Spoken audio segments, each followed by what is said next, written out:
प्रिय विद्यार्थियों, आपने पिछले वीडियो में आयोग वाय पढ़े थे। अब अपन पढ़ेंगे वर्ण उच्चारण के स्थान। वर्ण के उच्चारण स्थान कि वर्णों को कहाँ से बोला जाता है। ठीक है, वर्णों के उच्चारण स्थान। सभी वर्णों का उच्चारण कहाँ से होता है? मुख से होता है। कि सभी वर्णों का उच्चारण स्थान मुख से होता है।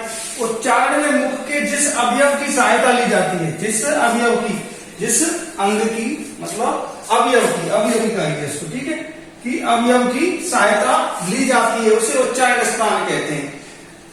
कि उच्चारण में मुख के जिस अवयव की सहायता ली जाती है उसे उच्चारण स्थान कहते हैं। मुख के अनेक अवयव होते हैं। देखो, मुख के अंदर ही अवयव। ठीक है, जैसे कंठ, तालु, मूर्धा, दंत, नासिका। देखो, ये तो कंठ, तालु, मूर्धा और दंत, ये तो क्या है? मुख के अंदर है। और नासिका, नाक। ठीक है, नासिका आदि वर्णों का उच्चारण इन्हीं अवयवों की सहायता से होता है। वर्णों का जो उच्चारण करते हैं, बोलते हैं, इन्हीं अवयवों की सहायता से होता है। सभी, दोबारा देखो, कि सभी वर्णों का उच्चारण मुख से होता है। मुख के बिना तो बोल ही नहीं सकते। उच्चारण में मुख जिस अवयव की सहायता ली जाती है, उच्चारण में मुख के जिस अवयव की सहायता ली जाती है उसे उच्चारण स्थान कहते हैं। उसे क्या कहते हैं? उच्चारण स्थान कहते हैं। मुख के अनेक अवयव हैं होते हैं, जैसे कंठ, तालु, मूर्धा, दंत, नासिका आदि। वर्णों का उच्चारण उन्हीं अवयवों की सहायता से होता है। तो पहला क्या है? कंठ। कंठ से कौन कौन से वर्ण बोले जाते हैं? अब देखो पहले कि कंठ से कौन कौन से वर्ण बोले जाते हैं। कंठ यानी गला। ठीक है, अब देखो वर्ण ये खुद ही बता रहा है। इसका सूत्र है अपू है विसर्जनीय नाम कंठ है। अपू है विसर्जनीय नाम कंठ है। अपू है विसर्जनीय नाम कंठ है। कंठ है लिखा हुआ है। कंठ से ए किसका करा रहा है? ए और आ का करा रहा है वो। ठीक है, अपन ने व्यंजन वर्ण पढ़े थे, उस समय में बताता कु, चू, टू, तू, पू बताए थे कि नहीं बताए थे? तो बताए थे। तो कु आया है तो कै किसका करा रहा है? कै वर्ग का। कु कै वर्ग का बोध कराना है। कै, खे, गे, घे और अने। ठीक है, और है। इसके बाद क्या है? विसर्जनीय नाम। विसर्ग का उच्चारण स्थान कहां से होता है? अकु है विसर्जनीय नाम कंठ है। ए और आ, ये दोनों हो गए। कु कै वर्ग हो गया, है हो गया, विसर्जनीय नाम विसर्ग हो गया। इनका उच्चारण स्थान कहां से होता है? कंठ से होता है। ठीक है, दोबारा देखिए, कंठ। अपू है विसर्जनीय नाम कंठ है। ए, आ, कै, खे, गे, घे, अणे है। और विसर्ग का उच्चारण स्थान कहां से होता है? कंठ से होता है। कोई दिक्कत? अब देखो बेटा, इसमें लिखो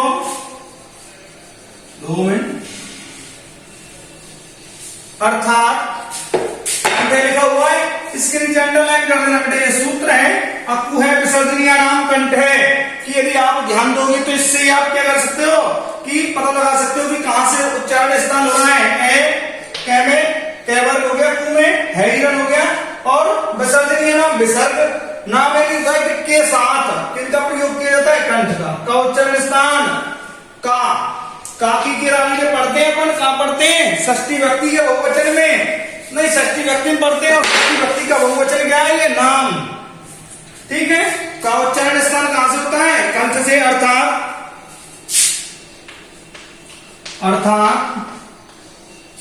ए, आ, के, खे, ए, आ, के, खे,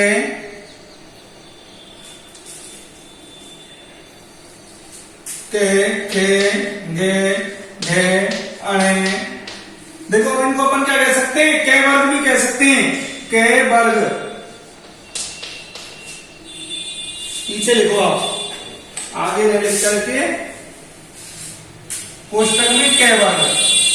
कै वर्ग अपन ने कहा था कु है ना। कै वर्ग है हिरण,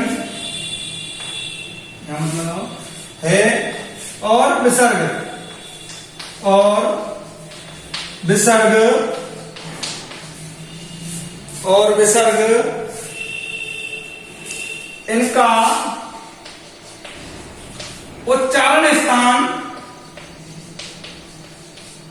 इनका उच्चारण स्थान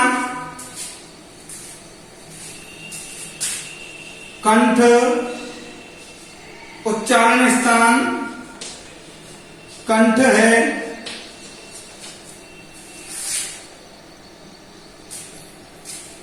कंठ से उच्चारण किए जाने वाले, कंठ से गले से बोले जाते हैं बेटे, कंठ से उच्चारण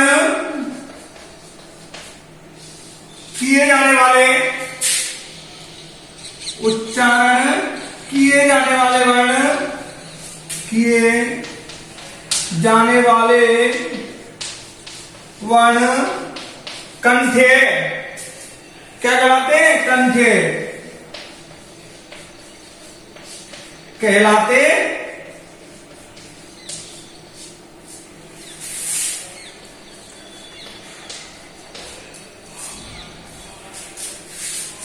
कंठ अकु है, विसर्जनीय नाम कंठ है, अर्थात ए एक है गे घे अणे कैबर हो गया है, और विसर्जन का उच्चारण स्थान कंठ से होता है। उच्चारण स्थान क्या है? कंठ है। कंठ से उच्चारण किए जाने वाले वर्ण कंठ कहलाते हैं, कहलाते हैं। यदि किसी भी बच्चे को किसी प्रकार की कोई समस्या है तो मुझको पर्सनल मैसेज भी कर सकता है कि सर हमारे ये समझ में नहीं आ रहा कि कल सेकंड वीडियो में क्या था कि सेकंड पार्ट में व्यंजन वाले में कट रहे थे वर्ण, तो मैंने दोबारा मैसेज कर दिया है बेटा, उसको देख लेना। कंठ है। दूसरा देखो सेकंड,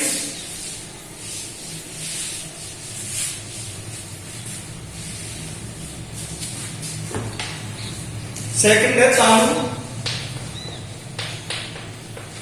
इचु यसानाम तालु। इचु देखो ई चू ये सा नाम, इचु यसानाम तालु। तालु इचु यसानाम तालु। इचु यसानाम तालु। यहां देखिएगा ई आ रहा है, तो ई क्या है? अपने ई और ई दोनों का बोध कराएगा। ई क्या है? ई और ई दोनों का बोध कराएगा। अब आया चू आया हुआ है तो किसका कराता है? चे वर्ग का। क्या लगाएगा? चे वर्ग का। चे छे जे झे और अणे। कोई दिक्कत? अब ये वर्ण आ रहा है और से आ रहा है, ये और से, ये और से। इन वर्णों का उच्चारण स्थान कहां से होता है? तालु से। कहां से होता है? तालु। तालु होता है कि नहीं होता अपना? ठीक है।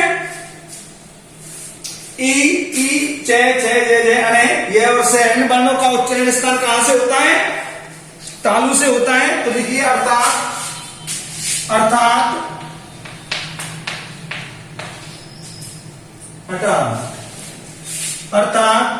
ई चे छे जे झे और अणे ये। अब उनको क्या कह देंगे अपन? चे वर्ग कह देंगे। चे वर्ग। ठीक है बेटा, कौमा मतलब हमने चे वर्ग ये और से। इन वर्णों का उच्चारण स्थान तालु से होता है। इन वर्णों का उच्चारण स्थान, इन वर्णों का उच्चारण, इन वर्णों का उच्चारण कहां से होता है? तालु से होता है। उच्चारण तालु से होता है। और तालु से उच्चारण किए जाने वाले वर्ण क्या कहलाते हैं? तालव्य। तालु से उच्चारित किए जाने वाले वर्ण, उच्चारित बोले जाने वाले वर्ण, उच्चारित वर्ण तालव्य कहलाते हैं। तालव्य वर्ण कहलाते हैं कि ये तालु से बोले जाते हैं तो तालव्य वर्ण कहलाते हैं। ठीक है, तालव्य कहलाते, तालव्य कहलाते हैं।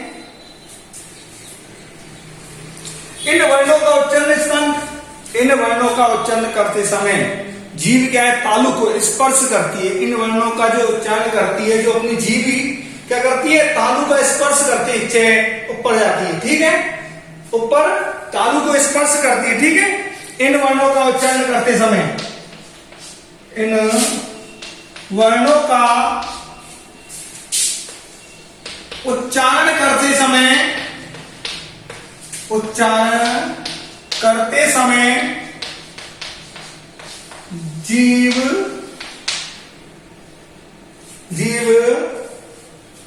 तालु का स्पर्श करती है। किसका करती है? तालु का स्पर्श करती है,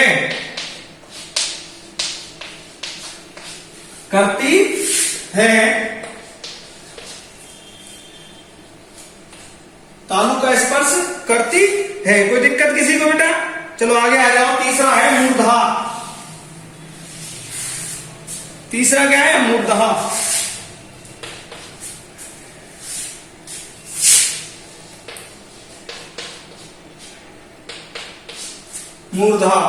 मूर्धा में देखो बेटा, ऋतु रसानाम मूर्धा। ऋतु देखो रे ऋषि है, ऋतु रे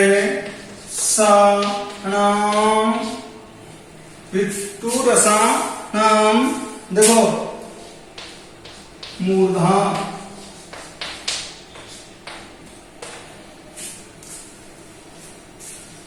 सेवेंथ और 8th क्लास के बच्चों को पता होगा कि ये ने क्यों आया है, कि रे री से छत्र क्या होते हैं। तो देखो रे भी है, सेसलेट भी है और रे ऋषि भी है, सब है। तो क्या है? तो इसके आएगा ने का अणे हो जाता है। ठीक है।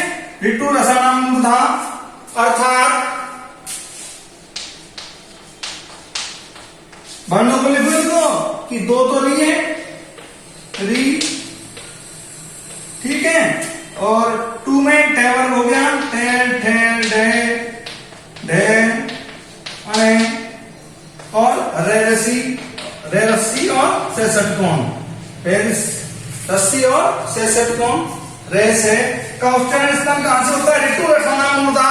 ऋतु रसानाम मूर्धा अर्थात री टेबल हो गया, टे ठे डे ढे अणे। देखो सूत्र से ही आपको क्या लग जाएगा? पता लग जाएगा। सूत्रों के नीचे अंडरलाइन खींचते रहना, टे वर्ग। अब क्या रह गया? रे से। इन वर्णों का उच्चारण स्थान कहां से होता है? मूर्धा। इनका उच्चारण स्थान मूर्धा है। अब कहोगे कि सर मूर्धा क्या है? मूर्धा है, अब देखो मूर्धा को समझो आप पहले। जिह्वा के ऊपर दांतों के साथ ऊपर खुरदुरे भाग का स्पर्श होना। कि जिह्वा देखो बीच की गहराई है, कि जिह्वा के साथ ऊपर के दांतों के साथ क्या होना? अपने खुरदरे हिस्से का स्पर्श होना। क्या होता है? मूर्धा, बीच भाग का। ठीक है। कि जिह्वा के ऊपर के दांत हैं अपने, जिह्वा के ऊपर के दांतों के साथ खुरदरे भाग का भी स्पर्श होना, मूर्धा। ठीक है। ऋतु रसानाम मूर्धा।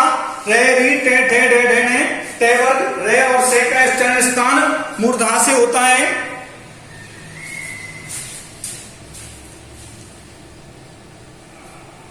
इस स्थान से मूर्धा स्थान से मतलब इस स्थान से उच्चारित होने वाले वर्ण मूर्धन्य कहलाते हैं। स्थान से उच्चारित वर्ण मूर्धन्य वर्ण कहलाते हैं। वर्ण मूर्धन्य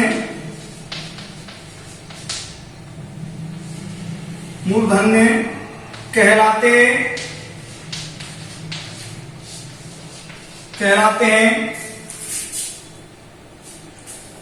अब बेटा इस लाइन को मैं ऊपर लिखूंगा ना, इसके पीछे ये तुरंत मूर्धन्य कहलाते हैं। इन वर्णों का उच्चारण स्थान करते समय इन वर्णों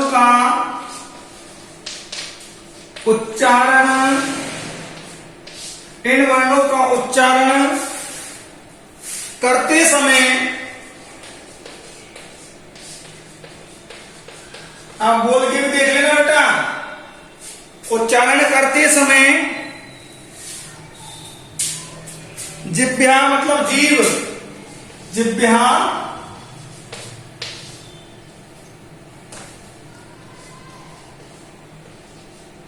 जिह्वा ऊपर के दांतों के साथ, ऊपर के दांतों के साथ, दांतों के साथ ऊपर खुरदरे, खुरदरे वो भाग का स्पर्श करती है तो मूर्धन में गिराता है। भाग का स्पर्श करती है, वह मूर्धा है बेटा, वो स्थान क्या है? मूर्धा है।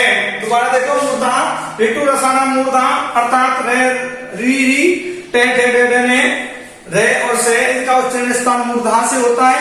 उच्चारण स्थान का उच्चारित वर्ण मूर्धन्य कहलाते हैं। इन वर्णों का उच्चारण जिह्वा के ऊपर के दांतों के साथ खुरदरे भाग का स्पर्श होता है, उन्हें क्या कहते हैं? मूर्धा। अगला देखो बेटा, दंत है तो होता है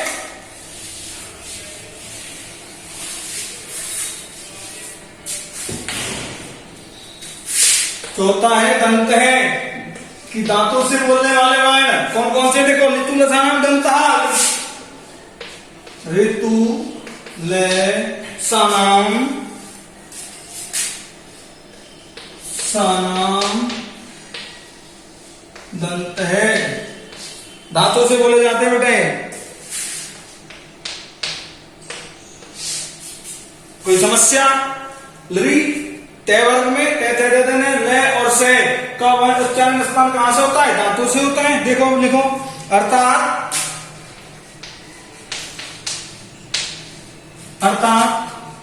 लृ ते थे धे दे थे दे धे ने और ले से, ये 2 3 4, ठीक है। से इनका उच्चारण स्थान, इनका उच्चारण दांतों से होता है। उच्चारण स्थान दंत है, इनका उच्चारण स्थान क्या है? दंत है, दंत है। दंत से उच्चारित, दंत से उच्चारित वर्ण, दंत से उच्चारित वर्ण दंतीय वर्ण कहलाते हैं, कहलाते हैं, कहलाते हैं, कहलाते। इन वर्णों का उच्चारण, इन वर्णों का उच्चारण, इन वर्णों का उच्चारण करने में, इन वर्णों का उच्चारण करने में जिह्वा दांतों का स्पर्श करती है। क्या करती है? जिह्वा दांतों का स्पर्श, जिह्वा दांतों का स्पर्श करती है। दांतों को क्या करती है? टच करती है। जिह्वा दांतों को स्पर्श करती है। दोबारा देखो बेटा, दंत है लितुलसानाम दंतः, लितुलसानाम दंतः, याद रखना चाहिए। लितुलसानाम दंतः, इक्षुलसानाम कहतालु, लितुलसानाम मूर्धा, अकुएवसर्दिनाम कंठे, अर्थात ले ते थे दे दे ने, इसको क्या कह देंगे अपन? तय वर्ग कह देंगे। कु आया हुआ है, मैंने कहा था कुछ टू तो कु, तो कै कु, कै वर्ग का चे चू, चे वर्ग का टू, टे वर्ग का तू, ते वर्ग का और पू पे वर्ग का, सब क्या कराते हैं? बोध कराते हैं। तो 5वां देखो बेटा, कोई समस्या हो तो बताना बेटा।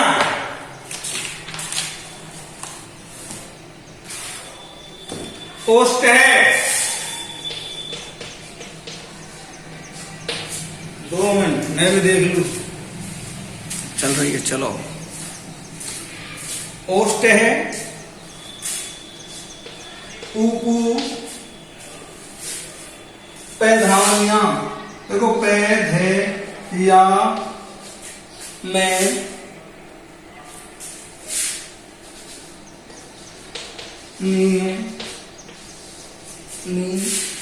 या नाम ओष्टम। ये थोड़ा कठिन है। देखो अपन ने पढ़ा था उपधामनीय, पढ़े थे कि नहीं पढ़े थे? उपधैमानीय पढ़े थे कि नहीं पढ़े थे? तो ऊ हो जाएगा, ऊ पैवर हो जाएगा पूरा, और उपधामनीय, ठीक है, पढ़े थे कि नहीं पढ़े थे? उपधामनीय वर्ण कि पै फै से पहले क्या होगा? पै फै से वर्ण पहले क्या होगा? अर्ध विसर्ग। पै फै से पहले अर्ध विसर्ग होगा तो क्या होगा? उपधामनीय। और कै कैसे पहले होगा तो क्या होगा? जिव्यामूलम। क्या होगा? जिव्यामूलम। तो क्या है? उपधामनीयम। तो देखो अर्थात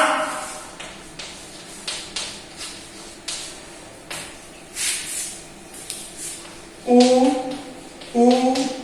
पै फै बै भै और मैं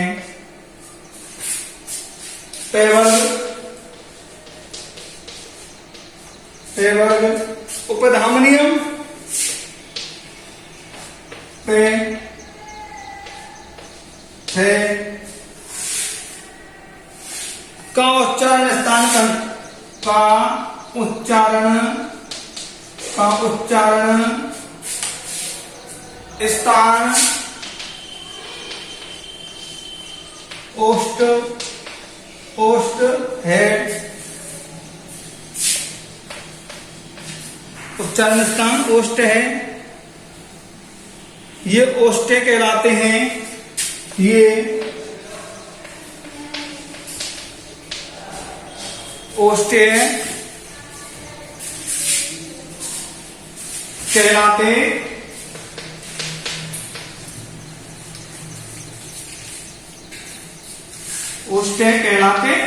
हैं। ठीक है बेटा।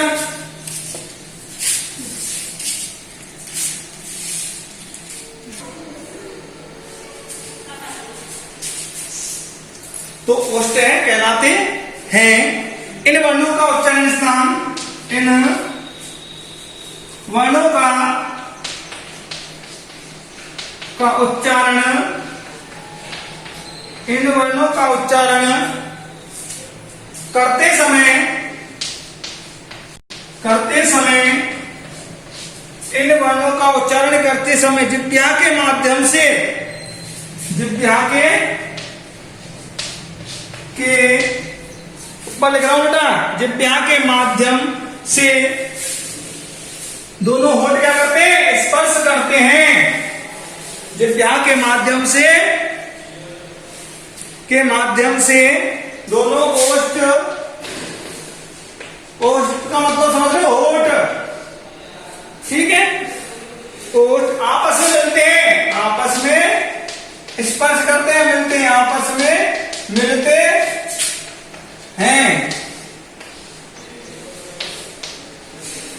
आपस में मिलते हैं। छठवां है नासिका।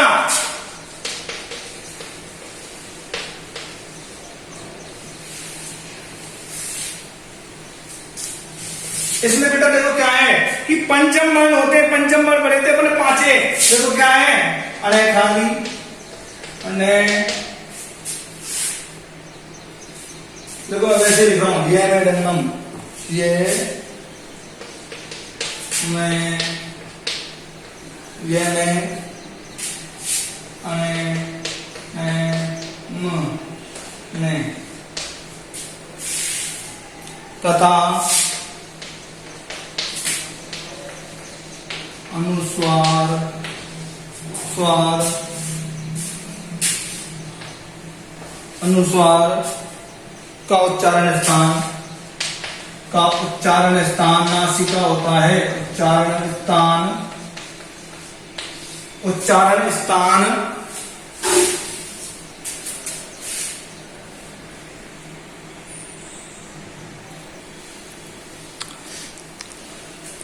ये में डेननम तथा अनुस्वार उच्चारण स्थान वर्ग के लिए निर्धारित मतलब च वर्ग के लिए क्या है, इचु यसाणाम तालु में डे ने म, तो ये क्या है, पंचम वर्ण है। पंचम वर्ण भी क्या है, तो कैचे कुछ टुतुपु बाए थे, कै वर्ग चे वर्ग टे वर्ग और टे वर्ग और पे वर्ग का पंचम वर्ण है। तो इनके अनुसार जो निर्धारित किए गए हैं वो क्या, उच्चारण स्थान तथा नासिका। इन उच्चारण स्थान से नासिक के रहते हैं। इन वर्णों को क्या कहते हैं, उच्चारित वर्णों को नासिक के कहते हैं। इन वर्णों को पूर्वोक्त अपने वर्ग के अनुसार कंठादि स्थान भी होते हैं। कि इन वर्णों में देख क्या है, पहले जो पूर्वोक्त यानी पहले कहे गए अपने वर्ग के अनुसार, अपने वर्ग के अनुसार कंठादि, कंठ तालु दंत नासिक है ना, तो ये चारों मूर्धहा, तो ये उच्चारण स्थान भी होते हैं। हमारा अगला है कंठ तालु। कंठ तालु में ये देखो, कंठ तालु मतलब ए आई का उच्चारण स्थान कहां से होता है, कंठ तालु से। ए आई का उच्चारण स्थान कहां से होता है, कंठ तालु से रहता है। ये वर्ण कंठ तालव्य कहलाते हैं।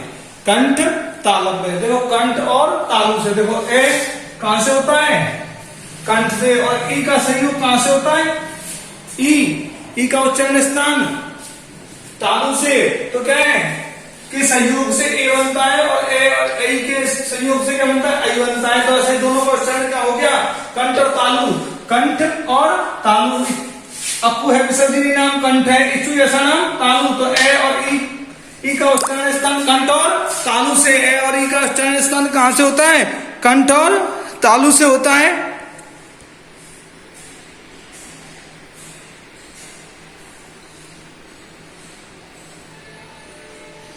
कंठ और तालु से होता है। तो इन दोनों के संयोग दोनों का क्या होता है, संयोग लिया जाता है कि ए आई के उच्चारण में कंठ और तालु दोनों का क्या लिया जाता है, संयोग, सहायता ली जाती है। दूसरा है कंठोष्ट है, ओ दो तो कंठोष्टम, कंठोष्टम, कंठ और ओष्ठ, कंठ और ओष्ठ, ओ और औ का उच्चारण स्थान होता है कंठोष्ठ। कंठोष्ठ उच्चारण स्थान होता है ए और उ। यहां देखो, ये कंठ हो गया, ये कंठ हो गया, ये क्या हो गया, ओष्ठ हो गया, उपधामनी ओष्ठ हो गया। तो दोनों का उच्चारण स्थान, अब ए और ओ से क्या बना, औ बना, बनते हैं। तो इनको उच्चारण स्थान में कंठ और तालु दो, ओष्ठ, कंठ और ओष्ठ दोनों का क्या लिया जाता है, उपयोग किया जाता है। तो इनको वर्ण वर्णों को क्या कहते हैं, इन वर्णों को कंठोष्ठ वर्ण कहते हैं। इन वर्णों को कंठोष्ठ वर्ण कहते हैं। अगला है दंतोष्ठ, 9वां नंबर पे दंतोष्ठ। बकारस्थ दंतोष्टम, कि बकार से व्यवहार वाला, खाली बकार कि व्यवहार वाला का उच्चारण स्थान कहां से होता है, दंतोष्ठ से होता है। दांत और ओठ, दांत और होठ, बकार का दंतोष्ठ का, बकार का उच्चारण स्थान दंतोष्ठ से होता है। बकार दंतोष्ठ उच्चारण स्थान है, बकार का दंतोष्ठ उच्चारण स्थान है, दंतोष्ठ कहलाता है। वह क्या कहलाता है, बकार का दंतोष्ठ उच्चारण स्थान होता है, यह दंतोष्ठ कहलाता है। इसका उच्चारण करते समय जिह्वा दांतों को क्या करती है, स्पर्श करती है। जिह्वा क्या करती है, दांतों को स्पर्श करती है। होठ कुछ मुड़ जाते हैं, होठ कुछ मुड़ जाते हैं, तो इसलिए क्या कहते हैं इनको,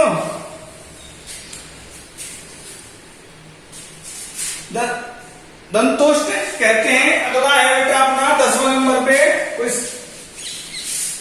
10वां है विद्यामूल्यम। अब विद्यामूल्यम पता था कौन कौन से वर्ण है, कै और खे के से पहले क्या होगा, अर्ध विसर्ग। जिह्वामूल्यम 10वां है, जिह्वामूल्यम,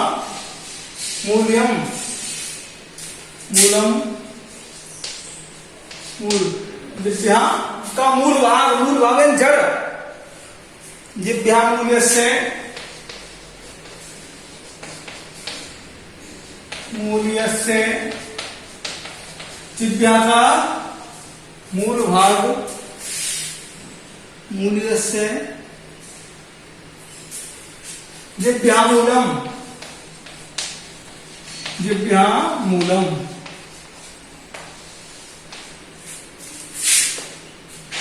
जिह्वामूल्य से जिह्वामूलम, अर्थात जीव की जड़, जीव की जड़ होती है, नहीं होती है, तो मूल भाग, जिह्वामूल्यम, जिह्वामूल स्थान होता है जिह्वामूल्य का। जो जिह्वामूल्य वर्ण होते हैं कौन कौन से होते हैं? क और ख। जिह्वामूल्य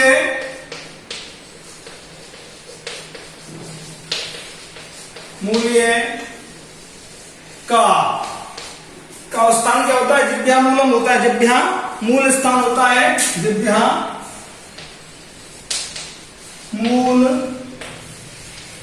स्थान होता है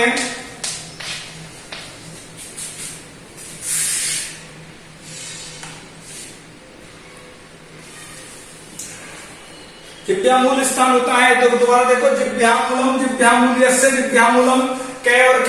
जिह्वामूल्यम मूल्य का, जिह्वामूलम स्थान उच्चारण स्थान। जिह्वामूल उच्चारण स्थान होता है, उच्चारण स्थान होता है।